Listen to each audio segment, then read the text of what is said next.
Well, we got big news coming out of, Washington, but regarding the state of Pennsylvania, or the Commonwealth of Pennsylvania. The Supreme Court has ruled that Pennsylvania can keep counting votes 3 days after the election. Actually, it's not just that they can keep counting, they're going to keep counting way after 3 days after the election. They're allowed to count votes that they receive 3 days after the election. So Election Day in Pennsylvania is effectively not November 3rd, it's November 6th. Of course, that's only for Democrats. As we know, Republicans will all have voted by November the 3rd. The Republican total will be in by then, and if Trump has a narrow lead on November 3rd, well then any votes that come in the next 3 days will put Joe Biden over the edge and secure that state for the Democrats. Now, Pennsylvania, in my opinion, is pretty close right now, polling-wise. But this pretty much seals the deal and puts it in Biden's corner. Unless Trump wins by, I don't know, 2 points or more, 2, 3, maybe 4 points, which I don't think he will in Pennsylvania. He won very, very narrowly last time. I don't see how he can pull this off, because if it's only a few thousand votes again, 3 days, that gives the Democrats plenty of time to find, enough votes that they need to put Joe Biden over the edge, which really is too bad for old Donald Trump, because I have said in the past that I think Pennsylvania is the most important state of this election. If Trump is able to win Pennsylvania, I think he's pretty much guaranteed to be president for another 4 years. If he loses Pennsylvania, it becomes much tougher for him. And the thing is, there is real reason to be concerned about voter fraud. Pennsylvania has, a Democratic machine city in Philadelphia that is, it's one of those kind of like Chicago or like Broward County here in Florida, which I learned firsthand in 2018. Well, I don't know if firsthand is really the right word, but I watched in real time in 2018 Broward County try and steal the election for the Democrats here, because we had quite a few. Every statewide election here was very, very close in 2018. And Broward County was holding off on reporting the results until very, very late because, and this is not a conspiracy theory, this is accepted fact now, Brenda Snipes, whatever her name was, Brenda something or other, I can't remember now, the supervisor of elections in Broward County, was trying to steal it. She was trying to scrounge up some fake votes to pad out their total in Broward County. And the reason for that is that Broward County is the most heavy Democratic county. It's like over 70% or something ridiculous like that Democratic, or at least high 60s. So if they take if you look at whatever their final vote total is before any fraud, you see a high percentage of Democrats. If they just take that number, that percentage, those proportions, and extrapolate out a larger vote turnout, then they can increase the Democrat Party's total vote by quite a lot without changing the proportions, so that without making it like 90% versus 10%. It doesn't have to be a 90-10 election in Broward County, which would obviously stand out. And so the places where you need to watch for fraud are these very heavily partisan counties. That's where the supervisor of elections can pad out their party's statewide total. And so Pennsylvania, that would obviously be Philadelphia County, which is overwhelmingly Democratic. If they increase the vote total in Pennsylvania without, again, making it one-sided, they don't have to just create a bunch of Democratic ballots out of thin air. They can create the same proportion of Democrat to Republican to third-party voting ballots as there already were with the legitimate ballots. But because the legitimate vote is so overwhelmingly Democratic, by creating all those fake votes, they're going to be creating a vast majority Democratic, and so that will pad out the Democrats' state total, even if it doesn't change their local share of the vote in Philadelphia County. And the reason why this didn't work in Florida in 2018 is because, we had an election night here on November, whatever it was, 5th or something. Everyone was waiting for the results to come. and we could see it was really close between DeSantis and, and Gillum, and Broward County kept saying, "Oh wait, we've got some more votes to count. We're not reporting all precincts yet. We're still holding it out there." It became very clear, and it was even on video, them running around with unofficial vehicles, like an old Porsche, with people carrying boxes of ballots out of the back, and they were finding ballots left and right here and there. "Oh, we found some more ballots that we didn't know about." And this was going on late into the night, and eventually people wised up to it and said, "I see what you're doing here, Brenda." But if in Pennsylvania they have 3 days to do this, I mean, there's no question they'll be able to get it done. If Brenda in Broward County had 3 days, Andrew Gillum would easily be the next governor, or the current governor of Florida. The Attorney General would be a Democrat. The Senator Bill Nelson would have been reelected. The only statewide race the Democrats were able to win in Florida in 2018 was the Commissioner of Agriculture, oddly enough, and they only won that race through a recount. It was after the recount that they happened to scrounge up enough votes to put that woman over the edge. But in the initial, raw, counted, proper, undefrauded results, the Republicans won every statewide race. So with that said, how does Trump's path to victory look now, with Pennsylvania pretty much? I'm not willing to count. I wouldn't count on Pennsylvania if I were the Trump campaign. I wouldn't say it's a lost cause yet, because again, if Trump is able to pull out ahead by a couple of points, I don't think they'll be able to legitimately steal that many votes. But let's just say that path is off the table. I think that right now, Trump pretty much has 258 electoral votes. If we just froze things the way they are right now, I think that's how things would shake out. I think that he wins Florida, North Carolina, and Arizona. Obviously, Iowa and Ohio, even the mainstream polls show Trump ahead in Iowa and Ohio. That's not controversial. No, Georgia is not voting for Joe Biden. That's not going to happen. No, Texas is not voting for Joe Biden. That's not going to happen. We're getting too close now. We can't, we can't keep entertaining these fantasies that there might be a huge Joe Biden landslide, because the fact is the polls are tightening. They're not, the spreads are not growing. Joe Biden is losing his advantage in a lot of these states. The RCP average, I think, for Joe Biden last week in Pennsylvania was over 7 points. Now it's down to like 3.5 points. And the same thing is happening nationally. We just had an an AB pollster by 538 standards come out with a national poll that only showed Biden up +1. Now I think that's that's probably an outlier. Although I don't know, I should look exactly how many points Hillary won the national vote by last time. But Trump's not going to win the national popular vote. It's not going to happen. But the fact that the national polls are moving in Trump's direction shows that he has a better chance of winning now. And so things like Texas and Georgia are off the table. It's not going to be a Democratic landslide. And if you ever thought there was going to be a Democrat to flip Texas and Georgia, it's not going to be Joe Biden. He's not a strong candidate. It would take an Obama type of person to shift Texas or Georgia. And the reason why I'm more bullish now on Arizona is that I'm seeing, I was watching the results roll in for, big data poll, Richard Barris, People's Pundit, the poll that he is doing there in Arizona, and he's showing Trump like 3 or 5 points ahead. And I tend to trust him. I think he's probably, he's much smarter about this stuff than I am.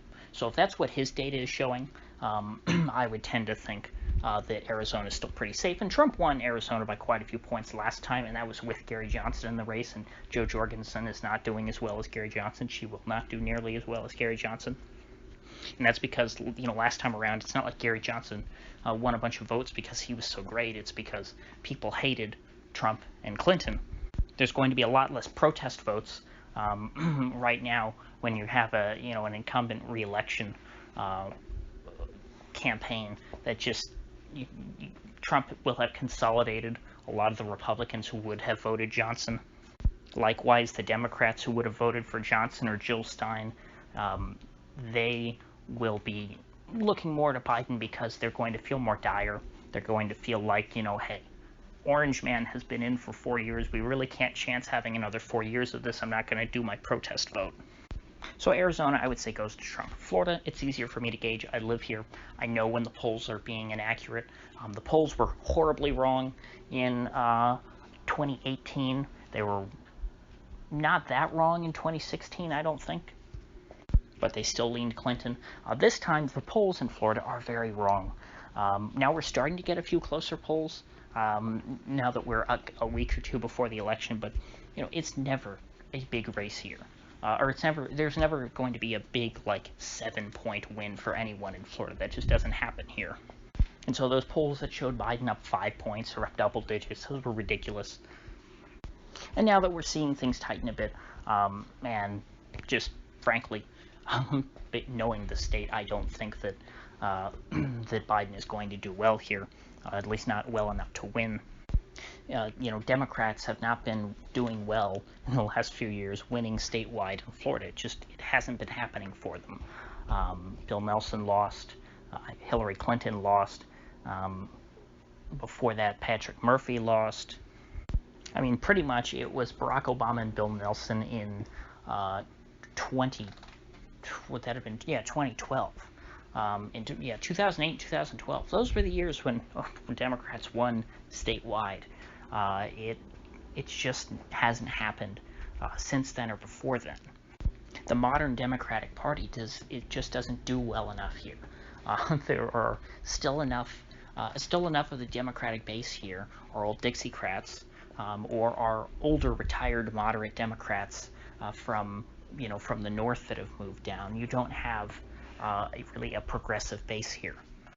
And so modern Democratic politics here are competitive, but they're just not enough to win over the edge. Barack Obama obviously was a uniquely skilled politician, so he was able to eke it out in 2012 and win it by quite a bit in 2008. Joe Biden, however, is no Barack Obama, not by a long shot. And so I say that Trump takes Florida as of now. Oh, and also Richard Barris did in his poll from a couple weeks ago in Florida, he found Trump up something like 4 points, which I think is too much. I don't think Trump will win by 4 points, but Trump could win by 2 points. He could win by more than he did last time, especially since here in Florida, towards the end, the Republican Party got very wobbly on Trump and did not help him as much as they could have. That's not happening this time. The GOP is definitely all in for Trump. And that happened, I'm sure, probably in a lot of states after the Access Hollywood tape and stuff, where the local party establishment just sort of gave up on Trump and only was focusing on campaigning for local candidates. That, again, it's not happening this time. So Trump has, much better ground game than he did in 2016. Now, regarding North Carolina, I'm not as sure on North Carolina because I'm not there. I don't see it as well, although we just had a poll come out that showed Biden up only +1, and that was, I believe, ABC WAPO. And if ABC and the Washington Post poll is showing that Biden's only up +1, it's a pretty good indicator that Trump is leading in North Carolina, which it goes along because, in my opinion, and I think there's lots of other people who see it this way, North Carolina and Florida kind of similar. If Florida goes for Trump, I think it's pretty safe to say North Carolina is going to go for Trump. Whichever state reports first on election night, that will tell me how the other state is going to do.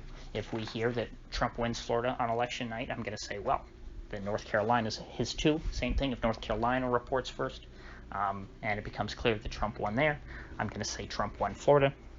And so with these three, to me, the three